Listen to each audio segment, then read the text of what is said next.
So that means you gonna switch it on them. I said, yeah, flip mode. Flip mode is the greatest. You know, and as a shorty, I was always told that if I ain't gonna be part of the greatest, I gotta be the greatest myself. Come on, yeah, come on. Yeah, baby, what a surprise. Give you something, make it fucking roll over your eyes. All my people getting money capitalized. Die, little small guy, we on the rise. Everything I ever touch, platinumized. Full of your grip, you know we coming all on supplies. Got a big gun and I'ma show you the size. You mess with any of my flip mode family ties. Me and my people be coming through, stalking you out. Killing off any and everything you're talking about. See you in the club, now we walking you out. Should've thought twice before you went and open your mouth. Yo, anyway, we stay keeping it moving. Messing with the phone, I hope you know what you're doing. Now blame me, all the same fuckers is lame. It's not a game, no, my name's still splitting your brain. You people had enough? Give me some more. You people want the wild hit? Give me some more. Your split with the G's at? Give me some more. You know we always need that? Give me some more. Even though we getting money, you can give me some more. Cars in a big crib? Give me some more. Everybody spread love? Give me some more. If you want it, let me hear you say, give me some more. Flash with a rash, give me my cash, look at my ass. Running with my money, son, go out with a blast. Do what you want to, dummy, cut in the corner. You messing up the order, go ahead and meet the reporter. Yo, she telling news on how you switch to a miss. Little fake funny down, chill with a snitch. So now I pass you straight, I don't got nothing to ask you. Make a little room for me, you know my people to pass through. Cartier, Sidney Portier, Horatio. Roll with all of my numbers from around the waist. When I come through, your people know I do my thing, bring motion to generate money. Cha-ching, arrest you, lyrically, flow will caress you. Bless you, then the brother come to your rescue. Why you assuming that I blossom and bloom? I'm coming soon, hit you with a boom, give me some room. You people had enough? Give me some more. You people want the wild hit? Give me some more. Your split with the G's at? Give me some more. You know we always need that? Give me some more. Even though we getting money, you can give me some more. With the cars in a big crib? Give me some more. Everybody spread love? Give me some more. If you want it, let me hear you say, give me some more. Yo, live brothers, know what I mean? I represent why we getting money and reign supreme. Hope y'all talkers know we coming through full steam. Can't see me, better turn on your high beam. All my people while I'm ringing the siren. Flip mode, we go with people from my team. Never should you ever try to mess with my cream. My OD, when my shit get all in your bloodstream. Every time we be ripping and be blowing it down, blowing you off, and some of the hottest lovers around. Rockers for me and my people run through your town, holding it down, thinking the while they give me my crown. Hey, all my people need to come and surround. And never be hitting so much I make you fall on the ground. Sure to make you shot the foot up, be all about, turning you out, making all of you fall out. You people had enough? Give me some more. Peace, everybody. It's the guy with the bow tie checking with you live for another edition of Business of Benefits. To my right, I have my good friend Mike. How you doing, Mikey P? I'm doing good, man. I'm doing almost as good as the rapping insurance guy. I'm telling you, I'm working on it. Hey, Pete, you were a big part of me being okay with doing that on LinkedIn, kind of talking about it in messages. So I appreciate you for that. Before I forget to say that later on the show, but thank you to hashtag Team Live, hashtag Team Replay, however you consume the content. We appreciate it. Please let us know below in the comments. I'm here in Georgia. Mike's in Florida, right? No, I'm still stuck in Arkansas. Arkansas, around. Well, I've been stuck in Arkansas since I got emergency custody of my kids March 6th. So, congrats! It's right before COVID too. Oh yeah. That extended my trip a little bit, but that's okay. It's worth it. Perfect. Well, Mike, I've known you for a while on LinkedIn. I think we just started from comments. We started talking to each other. But for the people that don't know who you are, let them know who you are and your gift for the world. Wow, who I am. I am Michael Padurano. I am a entrepreneur. I don't know what I am. I'm a business development guy. I can help grow businesses, build businesses, help people be their best selves. I'm going through an enormous transformational journey right now. I've changed not only one thing in my life, but everything in my life. And I spend every day just helping people. I mean, my gift to the world is probably just helping as many people each day as I possibly can. And I can attest that you actually do that, because I think it was early in my LinkedIn career when I was actually making content that I had I said something like, I love rap. And you're like, you should be the rap and insurance guy. And I was like, really? And you're like, yeah, people might like that. And you was the reason I kind of just decided, you know what? If this guy that I don't even know thinks this might be good, I'll just try it and see what happens. Well, look, I mean, there's something to be said for being yourself, right? I mean, being yourself makes life easy. You don't have to ever be anything else ever again. And the minute you're comfortable with it, those around you are too. Yeah. I mean, that's when everything changes. That's when the real relationships get built.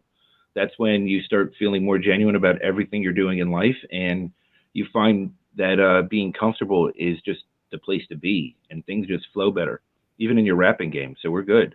Well, let us know if you guys agree with that too, because Mike drops a lot of good knowledge on people without even knowing he's doing or trying to do it. I think he's just being himself. Pretty much. So we were talking about adaptability was kind of what we're going to focus on today. And I think you're a perfect example of adaptability, because like I said, I thought you were in Florida, you're in Arkansas now, you kind of been doing a lot of different things. So when you think about adaptability, pre-COVID, what was adaptability to you? Well, I'm extremely adaptable in every aspect of my life, except I'm really not emotionally agile. But that's a whole different story. That could be another hour conversation, I'm sure. The lack of agility with emotions. When I look at adaptability, right, it's being able to. Oh, my finger's blocking the camera again. You're good. That's what I get. That's what I get trying to fill the box. I never fit into anybody's box. This is the problem. Being adaptable, right? To me, it's being able to, as things flow, right, and everything in this universe has a flow. You're going to always come across things that you have to be able to adjust, right, and be able to shift into. And a lot of it has to do with mindset. A lot of it has to do with perspective. But then a lot of it has to do with just coming up creative ways to always be in your space, right? And once you figure out what your space is, and I mean just in the universe, right? Just in life, what your space is, you're able to adapt to almost anything, right? Nothing stops you from where you're going to be. Once you hit that groove and you hit that flow, things just fall in place around you, and you're not fighting it as much. Being adaptable is really just about being in a position where you're so comfortable within yourself, or you're so uncomfortable with being in yourself that you can adapt to anything, right? And I've always overcome everything, whether it was the times I've been dead on arrival, OD'd, drowned, house fires, lost everything, been a millionaire on paper a few different times, been homeless 4 different times. 4th time wasn't my fault, so that doesn't count. It was due to the house fire. This current time, I'm living in an Airbnb for 8.5 months. That's not my fault either. Just been trapped. So, I mean, it's being adaptable is just rolling with it, right? And being your truest self and finding how to be genuine within that whole process, no matter what it is. Mm-hmm. Yeah, I've seen you do that a lot because, I mean, you help all these different ventures. I see you have Gives as one of your new ventures you're working on. You helped me with a couple of things. So that was what took me about this platform, is that we were strangers. I didn't know you. Like, I saw you at Starbucks and just met you or something. You just said, hey, let's talk. And that is great that this platform can do that. And it's also a testament to you that you just said, I'm just going to stick my hand in every cookie jar and see who I can help. And I've seen you in different vehicles. So when you think about the people that are kind of like in an issue with COVID, they're kind of blaming everything, which obviously there are some bad things to COVID. But when you think about what we're put in this position politically, racially, socially, and all this going on, do you feel like adaptability is improved in our culture, or it's kind of got spotlighted? I think it goes beyond that, right? I mean, we're in such a divisive nature in everything that we're dealing with right now, that it's so much deeper than just adaptability. It's acceptance and allowing, right? So we can take adaptability to the next level, which is going beyond that and getting to your true foundational core values and figuring out where you're able to accept and allow others to be themselves as well, right? And there's so much hate between both political parties, and there's so much hate between everything flying around right now, whether it's racial, whether it's all the isms, right? They're all coming to the surface because hate is just so much easier. Yeah. It's so much easier to fuel hatred and divide people than it is to bring them together. Bringing them together means you have to find common ground, right? And that takes work. And most people don't want to do the work to find common ground. They'd rather sit in their perspective and say, this is the only way. When the reality is, there is a middle ground. And it doesn't mean that either side is right. It just means that you just need to be able to work with people, to be able to deal with people, to be able to handle people. You have to be able to, find common ground on things. Yep, and I find common ground with you. You both got multiple kids. So I know kids, you got to find. Yes. I got 3 of them running around, 10 and 8 and a 3-year-old, and they run my life, but that's okay. I got almost the same spread, 12, 10, and about to be 3, and then 1 on the way. So I'll be ahead of you in a second. Well, good luck. But real quick, speaking of being ahead, I want to catch up with the comments from the people checking in with us real quick to make sure they're appreciated. We have Team Live with Atlanta CPR. Thank you for being Team Live. Appreciate you jumping in here. We also have one of your friends, Annie Lib. She says, Mikey. Yep, that's Annie. Annie's my favorite person on the planet. Perfect. She changed my life forever. I'm glad she's here. A friend of mine, Donovan Smith, also a Bowtie brother. He's Team Live. Thanks for jumping in, Donovan. Mark Bentcover said, hey, how you doing, Mike? He said hi to you and not myself. Hey, Mark. rolling with it is important. It is. It's the key. This is why I love doing these things. You never know what's gonna happen. No, I can predict what's going to happen. That's pretty simple, right? The kids are going to just take over. That's why Jason had a good comment. Take self-awareness, accountability, and emotional maturity. That's a good point. Emotional maturity.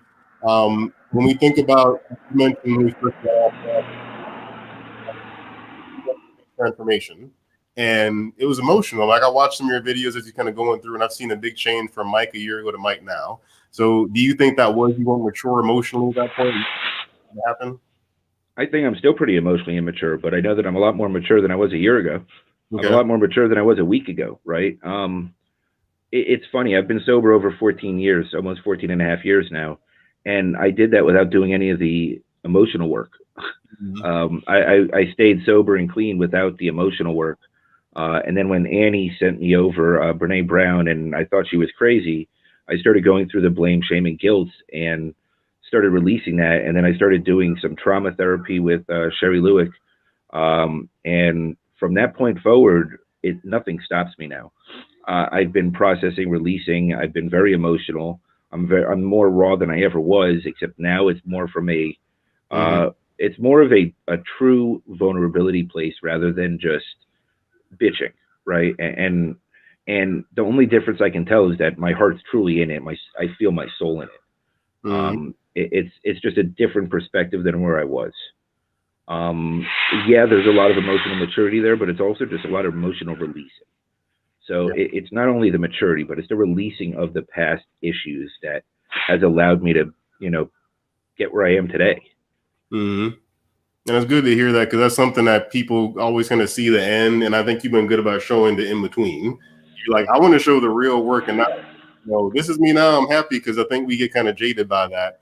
When you see these self-help books and these gurus and all that, you see them after. And then it's like, this is easy, but that's because you're seeing the finished product and you've been doing a great job of showing this is me. Like I'm really in something right now. I had just had this happen. And I think that's important that LinkedIn usually doesn't have that. That's usually other platforms, but it's kind of dismissed. Where here, I think you get a genuine community around you of people that are like, hey, good job. Like you meant, we had people jumping in the audience. They've actually watched that and they support you. That's what somebody asked, Travis Miller actually asked in the post leading up to this. How are the best adapting when everything is changing every day? So you're changing all the time where you were in Florida, now you're in Arkansas. How are you working on adapting yourself back to why you're being in such a tumultuous situation? What's the difference? I'm alive and breathing. I woke up, so it's a great day. I mean, when you wake up, you have a choice to make it a great day or a bad day, right? And it's what you allow and what you allow yourself to believe. I had everything in the world in Florida at one point in my life. I was about to make amazing money. I was flying around the world doing contracts with governments, working with the UNDP. I had the whole world in front of me, and I was miserable. Mm-hmm. Now I probably have the least I have in my life, other than a lot of businesses and stuff and ventures that I'm very involved in, which have enormous potential, but I'm not worried about it, and I'm happiest I've ever been in my life. I mean, 2020 is the best year of my life because I chose it to be, and I made it this way. Obviously not circumstantial. Kind of like when you think about the, I don't know if it's Nelson Mandela or prisoners that are in POW camps and they come out happy. And they're like, how'd you come out fine? They're like, well, I just knew I'd get out one day. And I made the best of every day I was in there. And it's hard for some people to hear that mindset is all that matters when like the situation sucks. This sucks. But yes, you can choose how to react to it. And so that's something you learned. I know you mentioned you went through rehab and a couple of things. That's something you learned through that process or from falling on your face? Well, I didn't learn it the first 5,000 times I fell on my face. Okay. So, and I didn't learn it getting sober either. I relearned it within the last 6 months. Okay. And a lot of it was, going through what I'm going through now, having to be there for my kids, having to help them through their emotional abuse that they went through and physical abuse that they went through, and releasing what I went through as a kid, right? Because I held on to that too and I buried it. I always thought that if I let it go, then I would lose the connection to any part of my youth, or I wouldn't respect or love the people that were in my life when I was young, because I would shame, blame, and guilt them, right? Because I had so much of that built within inside me. Now I've actually now I've actually looked at it and I realized that by releasing all that, it's allowed me to get a further relationship with myself and with, there's Sid. Hi, Sid. Hey, Sid. Say hi to LinkedIn. Here, take this, please. I don't need the bathtub drain. Can you go back inside now? I want to see. You want to see? Yeah. Okay. So this is life, right? This is just stuff, so I'm all good with it. this is just life, right? Like, I mean, I have my kids 24/7. There's been 10 hours in the last 8.5 months that I didn't have my kids around me total. So this is just my life. Like, I just roll with it. Nothing stops me. And don't get me wrong, it's not all sunshine and roses. It's just not, right? Like, if you've watched some of my videos, I'm crying in them. I just don't care. I share exactly where I am at the moment, no matter what it is. Yeah. But like you said, everybody shows the end result. I think people need to understand the work that's involved in getting there. Yeah. Because it is a painful, torturous process. But I can tell you, even from where I'm at today, it's beyond worth it. There's never been anything in my life more worth than what I'm doing now, because as I've been evolving these last 6 months, so have my kids. Everybody I interact with has. Yeah. Because I'm a different person. I don't get involved in the other stuff anymore, the chaos. I don't create my own chaos anymore. I'm aware of my own triggers. I avoid them, or I just shift my perspective on them. They don't just control me anymore. So, and the camera's moving a lot because I have to hold it up with my arm because, I'm not that sophisticated. So we're just doing it from my phone, sitting outside in front of the Airbnb. No, but that's like when you think about that adaptability piece, like you mentioned the work is hard, but it's also that if you don't do the work, it's probably a much worse result at the very end. So that adapting to, let me work on it now while I'm in these moments. And that's what's been hard with COVID, is that people have had their lives change and they're kind of just holding on to, I want the result, but I'm not going to work on the change right now. So maybe they're scared of making video. Maybe they're scared of reaching out to people. Maybe they're scared, like, oh, I'm going to just keep avoiding it. COVID sucks. This year is horrible. But if you adapt it, there's a lot of people doing great right now. Like you mentioned, this is the best year of your life because everything else fell into place. And I'm thankful, like, I get to work more in a different way now. I crank my car up every once in a while. Like, usually I'm using the store. Like, that's where I'm driving to do family stuff. But my work car, probably I've had 65 miles of gas in it for the last 6 months and haven't ran out yet. So when you think about that, you're a family man, I'm a family man, you get to spend more time and you still get to work, but you don't have to leave and everything. So going to Arkansas, that was a prolonged trip. You didn't intend to take that long. But talk to us a second about that, or people that have been stuck, because some people have the same situation. They're stuck someplace they didn't mean to be in, but then a lockdown. So for your business, you work basically internationally, I think, right? Well, at the time when I was in Florida, I was building up a lot of consulting contracts. And they were actually going to make 2020 probably my best year financially. And everything was moving forward. And when I came here, I packed for 4 days. So obviously I was off a little bit on the packing idea. And my last time I got paid was February 20th. Okay. So when I got here, it wasn't just one adversity. It was everything, right? I mean, I set up a GoFundMe for a little while because I didn't know what to do anymore. Like, I was at a point where I just was going to put everything on the line for who I was and where I was at. Yeah. And the thing about that is, right, like, people get embarrassed. People are scared to share their story and where they're at. The reality is the best relationships that I think I've ever had in my life have came during this period of time because I've been more real and more authentic with where I'm coming from. And there's something to be said for being your best self every day. It doesn't mean you have to do everything right. It doesn't mean you have to be happy. It doesn't mean that, you know, what you're doing that day is great. But if you give yourself the self-compassion and understand the fact that you are doing the best you can every day, then you're immediately your best self. I mean, how can anyone be better than their best self each day? And when you wake up the next day, you just want to be a little bit better than the day before. And whether you're miserable and you're just trying to inch out of it, whether you're in a depression and you just want to get out of it, whether your circumstance is just very tough, because, I mean, 50% of the country is in a miserable situation right now. Everybody who is living paycheck to paycheck then went to unemployment. What are they doing right now? You know, and then talk about the reality of the situation that most people that went back to jobs went back at like a 50% pay cut. And it's like, So what is the quality of life right now around this country? You know, all these politicians want to talk about how we're going to make America great again. Well, then talk to people. Right. Find out what's really going on, right? Like stop, leave your political ambitions aside and really deal with people. Yeah. Find out, what their pain points are. You want to write a bill for $3-4 trillion to bail out Fortune 1000 companies. What about the people that are losing their houses every day because you can't put something through to protect them from rent and evictions and everything else that's going on? Yeah, I think we had a big misstep with politics became party over people, or actually party over people, then it also was person over values for a while. So people follow a certain person versus the value. They follow a party versus the people they know in their neighborhood. And I think that was a detriment to the nation. Hopefully we can work on that as a people. And then we had somebody internationally in Canada. Stefan actually asked here, what is the one sentence best advice for someone we see that has an issue with being resilient and adaptable, regardless of difficult background? Maybe they had a bad background. What's the one sentence advice Mike would give them for being resilient and adaptable?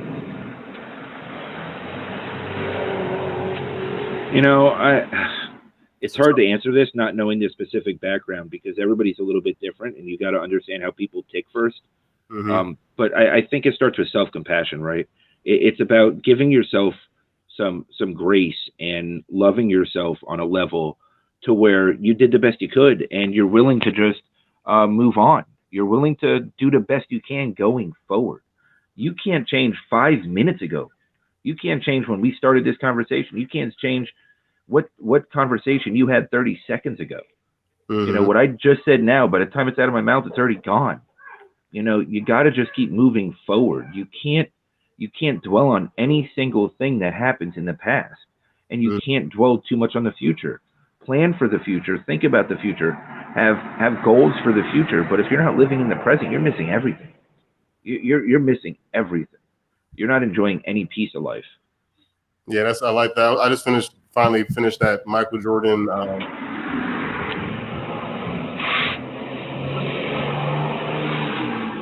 Present. He was always like in that moment, like nothing else was around him. It was just that one moment.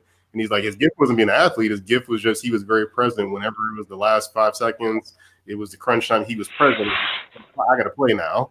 So I think you're right that being present is hard for people to grasp it. When we're thinking about one of the best players of all time, that was his gift, was being present. A lot of people obviously aren't present. So I agree with you in that self-compassion and being aware of where you currently are. We got another comment coming real quick. We had Stefan actually says, love and move on. I love that. Gratitude. Well, it is about gratitude, right? That's one of my daily practices is I wake up every morning at 4. I do my gratitude list. I meditate for quite a while, anywhere from 30 minutes to an hour, maybe an hour and 15 minutes. I read a whole bunch of inspirational stuff that means a lot to me. I also read a love letter that I wrote to myself just to remind myself where I'm at. And then I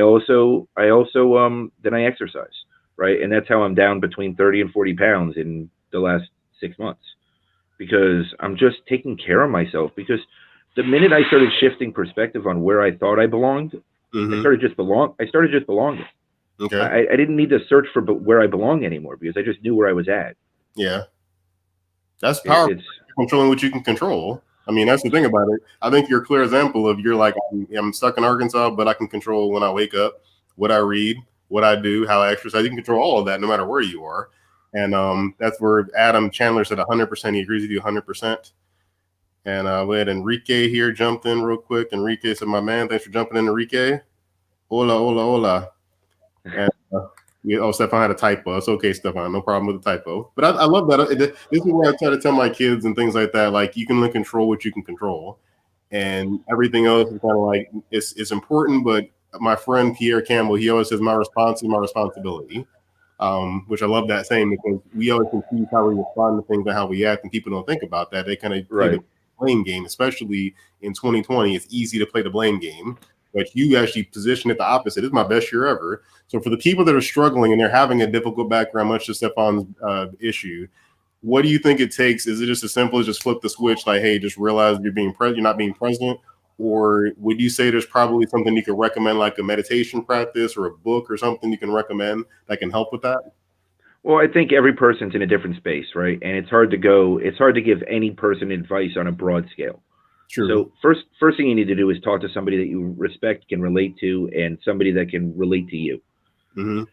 Because you need somebody to help you through this process. I mean, because if you Google search and you start reading books, I mean, by the time you're 100, you'll be done reading all the books that are out there, right? So I think you missed a little bit of your life. So you really need to find those people that you can relate to, so that you can get into how they got there. Mm-hmm. And when it comes from different backgrounds, experiences, what your trauma was, all those things, that's what I looked for, was people that actually went through similar circumstances that were able to overcome it. Right? Like, I mean, for me, when I first went back to Florida, I didn't have my kids around me for almost 18 months. It was listening to Gary Vee every day. And I mean, every single thing Gary Vee did, because he had that Jersey blunt way of doing things, just kick it in your face type thing. And that's what I needed just to survive those days. Right. Then Mm-hmm. as I started little by little coming out of that stubborn mode, then it was David Meltzer, Ed Milet, and, it just kept progressing. Right. And it kept shifting as it was.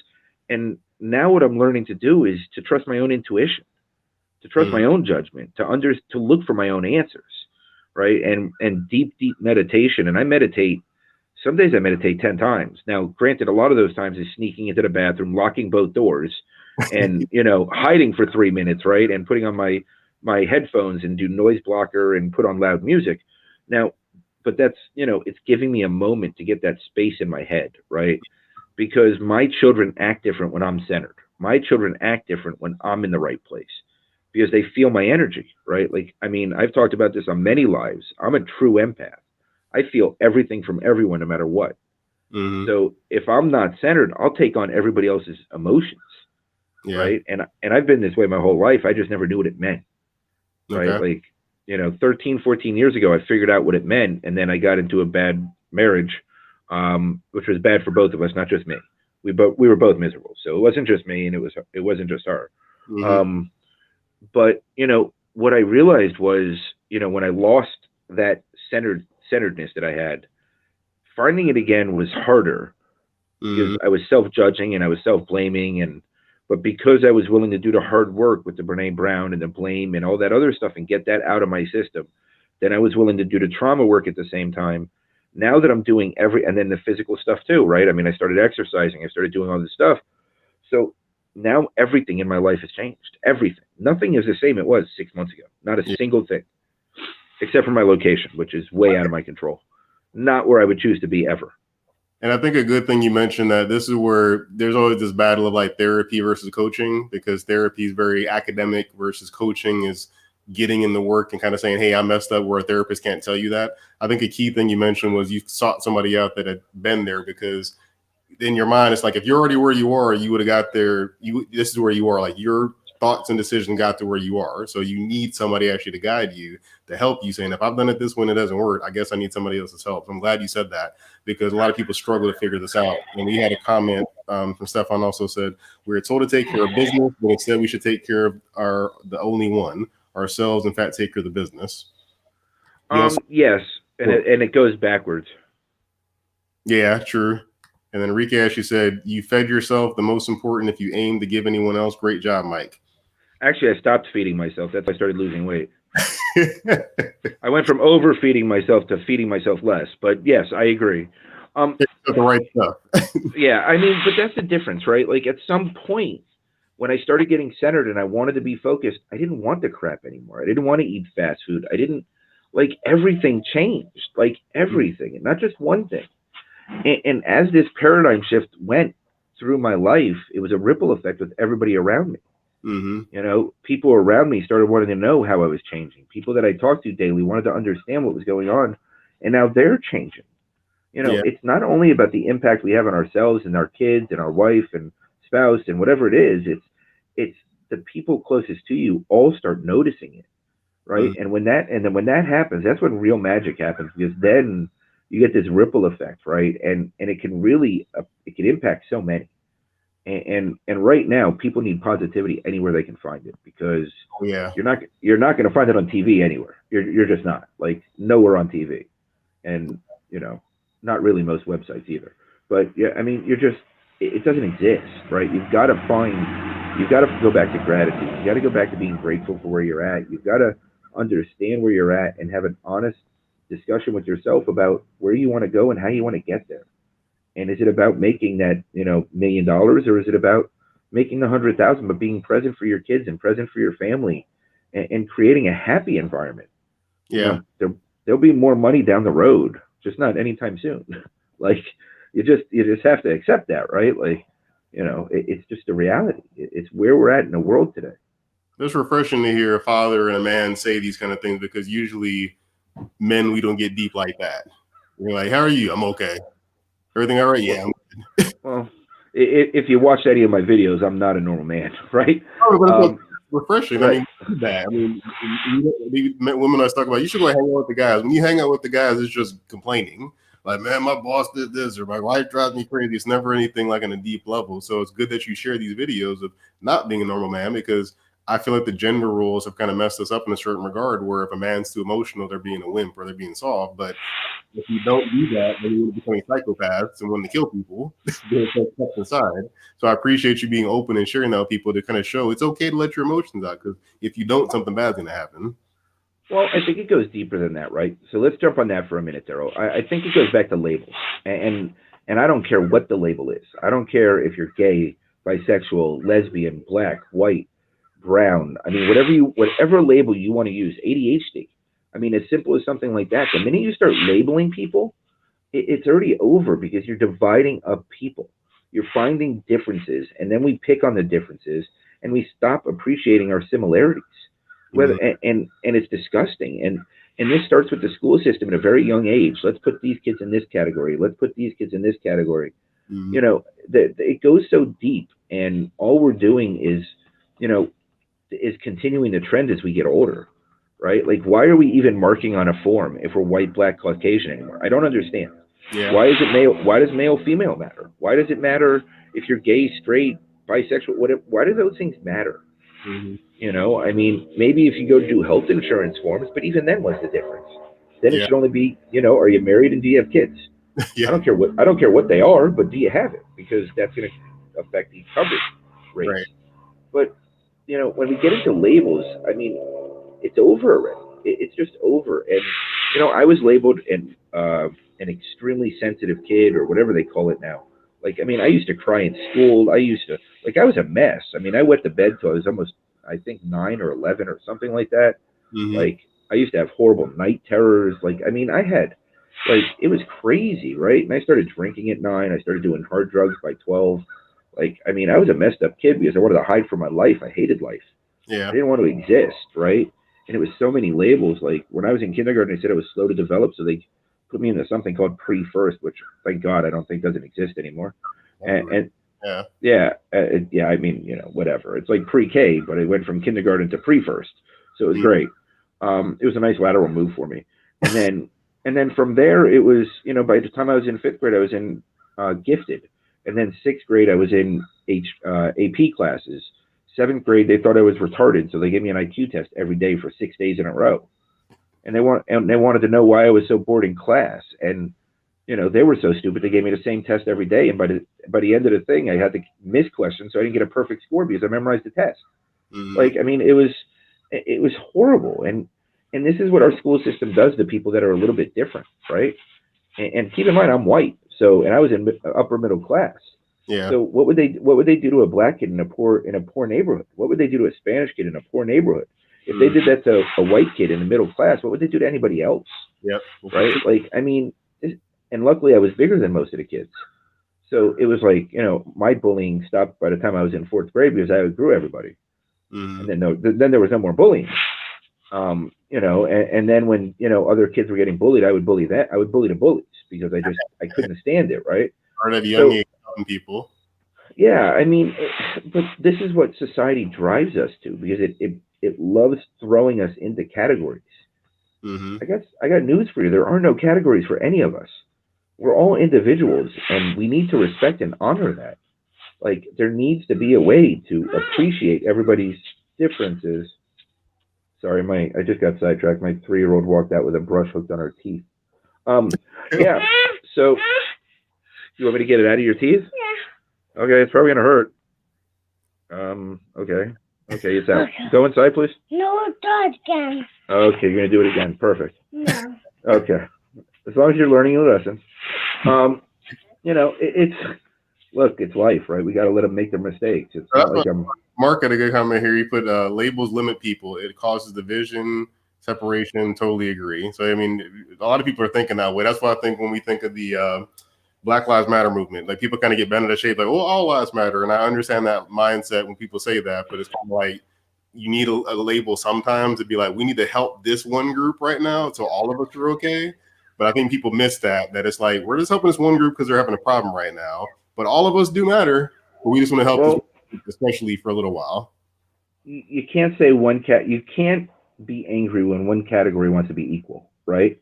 Yeah, So if you're saying all lives matter versus Black Lives Matter, for as long as there's been Black lives in this country, they haven't been treated equally. right. So I think they're due to be treated equally, right? Like, I mean, yeah, Black lives matter. I mean, it's not even a question. But then there's also, everybody's lives do matter as well. But Right. before we can have that conversation, we've got to get it at least to an equal playing field. And who suffered the most in that who suffered the most? That's where in this current climate is like, well, Jewish people suffer too, and I'm a poor white man working in Arkansas. I'll suffer too, and it's who can suffer the most is the game right now. Versus let's just all equally suffer, and then we can like get away from the label. how about we just all equally let it go, and we Yeah. find a way to overcome it, and we change the systemic issues so that they don't exist anymore, Yes. right? And that's the real thing. Like, we can all have these peaceful protests, we can have the riots, we can have this, we can have that, but if the system isn't changing, what's the point? So Yeah. it's that's what needs to happen, okay? And the way that our government is situated and set up right now, it's not set up to fix itself. We need to fix it, and if we don't stand up and educate ourselves on how to do so, then we're in trouble. Yeah. And that's the problem. I mean, and there's so many people that, don't understand these simple concepts that, we've been set up to fail this whole time. Like, we are set up to fail as a system. It's just, that's the way it's built today. Yeah. Big money drives it, and they want their control, so they're going to continue to drive it until we stand up and say, we're not going to allow you to drive it anymore. I can have a capitalism debate with you all day, but I'll be respectful of your time because I know capitalism is the root of It's a combination, right? I think capitalism is great. I love capitalism. I think that it has a very positive thing to it, but I don't think that it can control religion and politics. Yeah. And that's where I think that's where the problem. That's what I think. Yeah, I think the term capitalism by itself is metamorphosized, kind of like socialism has evolved over time. There's not a set definition of it, but I feel people hold on to the 1920s version of it. Where I'm like, new capitalism has some socialism in it, has some of these other elements in there if you want it to be a functioning society. But I think people don't want to agree with that because America is the capitalist place versus other countries are the socialist place. So it's like labels, like you said. If we become like Canada, it's like, well, Canada's like this. We don't want to be like Canada. We're America. Yeah, but they have some stuff we should borrow from them just because. I want to be respectful of the kiddos and get you back to them and everything. Oh no, I'm fine. I'll drag this out as long as possible. they're doing. I'm sure I'm going to go inside the house to tear it apart, but I'll take care of it later. It's not a problem. My daughter, the grizzly dad, and that's where they showed the dad got grumpy, and then he would play with the kids, and the whole room became a mess when the mom came home. So I guess we're gonna clean it up. So I'll be doing the same thing later on in a minute. But Mike, I know you do a lot for people, so I want to make sure they know what to get from you and how to find you. So who should reach out to you, if there's a specific niche that you should reach out to you? My niche changes on a daily basis, so feel free to just reach out. I mean, whatever it is, just reach out. I am not on LinkedIn as much as I used to be. I'm taking a break in social right now to really live my own life, right, and be present for my kids and help them heal the best way possible and heal myself at the same time. But I'm still available. I mean, my phone number's on my LinkedIn page. My email is on my LinkedIn page for public consumption. So you can find my YouTube channel. You can go wherever you want and just reach out. I mean, I'm available. I'm not going anywhere. I got to attest to that. Mike is very responsive. That's how we met each other, but just messaging about stuff. So he's very attentive. If you just need someone to talk to, Mike's a good guy just to talk to sometimes. He'd introduce me to some opportunities and great people. I'm still talking to Jeffrey Hill over that remote home check. He's a cool guy. So you've introduced me to some people, so I appreciate you. Folks, we are still in the middle of a pandemic, which is why Mike is in Arkansas, trying to be respectful of that. At the same time, I'm in Georgia. We're the epicenter of the political universe right now because of our 2 top elections. The entire world is watching Georgia right now. So if you know anybody that lives in Georgia, the runoff is January 5th. Early voting starts December 12th. I was done doing politics on November 3rd, but then the runoff happened. So that lives in Georgia that is not participating in politics, kind of like Mike said, when the system was set up for us to fail because most people don't participate. That's the biggest problem with the system. If all of us participated, a lot more change would happen. So please, please, please, you can move to Georgia if you want to for a few months to become a voter here. I'm sure they'd allow it, actually, at this point. I have no doubt. You don't even need to be alive, actually. Actually, if you move the body bag in, you can still vote. That's it. I mean, animals can vote. Doesn't matter. Just doesn't matter. You know, at the end of the day, here's the reality when it comes to politics. Educate yourself on what you're voting for. Yes. Ignore party lines. Ignore parties. Yep. Look at the core values of who is running, what they stand for, what their voting record is, and educate yourself on what is going to be voted on. Yep. Because unless you're willing to do that work, then don't complain when nothing changes. Oh, I had a heated debate with someone in Virginia about that. It had both of them are bad and shut up. But both of them are. You can't say anything. You can't debate any politics with me ever if you don't even vote. I don't care if you voted for Trump. At least do something so you can actually have a voice. But well, that's a whole other conversation. But Mike, I appreciate your time. I had to get this 2-year-old here in a second and play this outro video. And please be safe, folks. I appreciate it, Daryl. Thanks so much, man.